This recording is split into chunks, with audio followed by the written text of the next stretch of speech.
काबा के ऊपर जो कपड़ा चढ़ाया जाता है उसका जिक्र एप्स्टीन फाइल्स के अंदर आया है और इस कपड़े को यूएई में बेस्ड एक बिजनेस वुमेन के जरिए गिफ्ट किया गया था एप्स्टीन को। मगर एप्स्टीन फाइल्स क्या हैं और जेफरी एप्स्टीन कौन है? एप्स्टीन फाइल्स एक ऐसा डॉक्यूमेंट है जिसमें 60 लाख से ज्यादा पन्ने हैं जो कि दिखाते हैं जेफरी एप्स्टीन को और उसके साथ मिले हुए लोगों को, जिसमें अमेरिका के और यूरोप के बड़े बड़े पॉलिटिशियंस हैं, सेलिब्रिटीज हैं, बिजनेसमैन हैं, बिलियनियर्स हैं और ये सब एक बहुत बड़े सेक्स ट्रैफिकिंग नेटवर्क का हिस्सा थे। और जेफरी एप्स्टीन खुद एक यहूदी था, वो एक इजरायली स्पाई भी था पहले, और इस इंसान का खुद का एक अपना प्राइवेट आइलैंड था जहां पे ये अमेरिका और यूरोप से जो ताकतवर लोग हैं उनको बुलाया करता था और उनको एक ऐसी सेफ जगह देता था जहां पे वो बिना डरे, बिना किसी खौफ के उन सारे गलत कामों को कर सकें। मगर एप्स्टीन को काबा के कपड़े की यानी किस्वा की जरूरत पड़ी ही क्यों? ऐसा इसलिए कि जेफरी एप्स्टीन और उससे जुड़े हुए लोग रिचुअल्स और ब्लैक मैजिक को परफॉर्म किया करते थे। यहाँ पे मैं बात कर रहा हूँ यहूदियों के जादू की, जिसको हम कबाला कहते हैं। और शायद आपको ये बात मालूम ना हो कि जो काला जादू होता है, ब्लैक मैजिक होता है, उसको कुरान की आयतों को अल्टर करके, बदल कर, तोड़ मरोड़ कर परफॉर्म किया जाता है।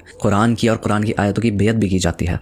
और जो काबे का कपड़ा है किस्वा, उस पर भी कुरान की आयतें लिखी हुई थी और ये कपड़ा हमारे दीन के लिए एक सिंबॉलिक मीनिंग रखता है। और सिर्फ ये बात अल्लाह को ही मालूम है कि एप्स्टीन या उसके जुड़े हुए लोग इस कपड़े के साथ क्या कर रहे होंगे। हालांकि हम ना तो इस कपड़े की इबादत करते हैं और ना ही काबा की इबादत करते हैं, हम इबादत अल्लाह की करते हैं। मगर ये कितनी शर्मनाक बात है कि इतनी मुकद्दस पाकीज़ा चीज़ ऐसे लोगों के हाथ में लगी है और यूएई की जो अथॉरिटीज़ हैं उन्होंने ऐसा होने कैसे दिया? और शायद ये वजह हो सकती है कि मिडिल ईस्ट के जो लीडर्स थे उन्होंने फ़लस्तीन का साथ क्यों नहीं दिया। और अगर मैं आपको बताऊं कि जेफरी एप्स्टीन और उससे जुड़े हुए लोग क्या क्या करते थे तो ये बातें आपको बहुत बहुत ज़्यादा डिस्टर्ब कर देंगी। एप्स्टीन फाइल्स के अंदर जितनी भी तस्वीरें थी और जो वीडियोस थी उसमें साफ दिखाई दे रहा है कि जवान औरतों को बहला फुसलाकर पहले आइलैंड पर लाते थे, फिर उन्हें टॉर्चर करते थे, उन्हें मारते पीटते थे, उनका रेप करते थे और उनका कत्ल भी करते थे। छोटी बच्चियां जिनसे काम कराए जाते थे, जिनको एक्सपेरिमेंटल ऑब्जेक्ट्स की तरह ट्रीट किया जाता था, इन छोटी बच्चियों को टॉर्चर करते हुए इनकी वीडियोस बनाते थे, अलग अलग तरह से इनको टॉर्चर करते थे, इनके साथ जबरदस्ती करके करते थे और फिर उनका कत्ल कर देते थे। और ये चीज़ें मुझे ही इतनी डिस्टर्बिंग लग रही हैं बताने में कि बच्चों के पेट फाड़ कर, उनकी आंतें निकाल कर, इंटेस्टाइन्स निकाल कर उनको खाया करते थे।